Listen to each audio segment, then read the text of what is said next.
Bismillahirrahmanirrahim. What does it mean to live your life as a traveler?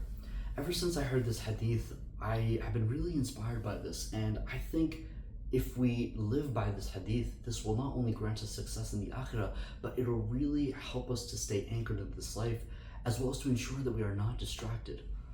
I wrote down the hadith, and this was found in Sahih Bukhari, Bismillahirrahmanirrahim, and this was recorded in 6416, book 81, hadith number 5. Our Nabi sallallahu alaihi wasallam had said, "Be in this world as if you were a stranger or a traveler." What does that mean exactly? Let's break it down in the context of life. When you travel, you know that there's a predetermined destination, right? And on your travels, you will pack before you leave. You're only going to pack in which what you need, because you can't bring everything. And then you're going to be using different methods and means of transportation, whether that's planes, vehicles, trains, whatever it may be. And on your way to the destination, depending on how far it is, you're going to have many stops along the way. And these stops will be your resting places. And then ultimately, once you get past all these resting spots, and once you get past the hurdles of that, comes with traveling, inshallah, you will reach your true and ultimate destination. So how does this exactly apply in life? Bismillah, let's try to break it down in a very time constrained and time constructive method, inshallah. The first part being pack lightly. This life has so many distractions, as you may know. This life has so many attractiveness in it. This life has so many distractions, and it is important for us to stay anchored. We cannot let these distractions take our life, because the more of this life that we take in, the more heavier it is on our souls, in which we are anchored in this life. And how can you travel with so much weight on you? That's why as a Muslim, we must remain steadfast in our life. We must hold on to the things in which are important to us, whether if this is knowledge, relationships, and most importantly, what is dear to us in our hearts. And what should be dear to our hearts is our love for Allah subhanahu wa ta'ala. Because if you have the love of this dunya, there's no room for the love of Allah subhanahu wa ta'ala. It's only one or the other, so pack lightly. And I'll also get into that as I explain in the further points as well. The next point, speaking of, is the methods of transportation. And when it comes to the context of life, this acts as your blessings as well as your difficulties, your struggles, things that you may be going through. And when you travel, for example, I'm sure a lot of you have experienced this. You book a flight, get to the airport, flight's delayed, and now you're held back. And as you're held back, maybe that can have a detrimental effect in many reasons. But how this applies to life is that when you plan, when you think that you have a good plan, Allah plans at the same time, so nothing ever goes according to plan. And there are a lot of blessings that may come into our life, and there are a lot of not distractions, but a lot of difficulties that may come into our life. And this is all for you to get to your predetermined destination, as we know. But the mistake that we all make on this path is that as we travel, as we go through these difficulties, what ends up happening is that we sometimes let the difficulties get to the better of us. We hold it dear in our hearts, and this actually goes back to the first point, which is to pack lightly. Because when we take our difficulties in this life, we are actually holding on to them, and the weight of these difficulties anchors us down. It doesn't inspire us to be the best Muslims and to keep moving forward. We get into a slump, as they'd say. We stop moving. We stop being productive.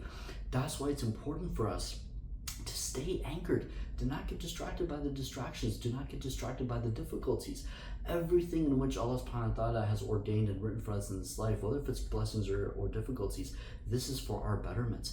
And this is why that we have to absolutely trust in Allah subhanahu wa ta'ala during these times. And on the contrary, for blessings as well, we cannot let blessings distract us, because when we are blessed with things, with comforts, let's take it as an example of traveling. Let's say, for example, you're upgraded to first class. You cannot let first class, that mentality, that quality of assurance, affect your mindset, because you're going to think that everything should be first class. And the moment you don't get it, guess what? You lash out.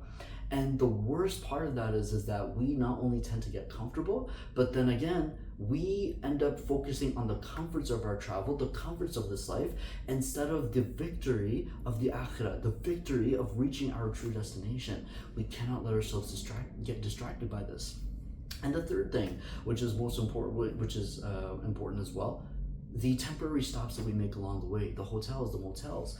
When we, as you can see right now, I'm traveling myself, and when you stay in a hotel, I think a lot of us tend to get carried away with this thinking to where because we don't own the property, we don't feel obligated to take care of it.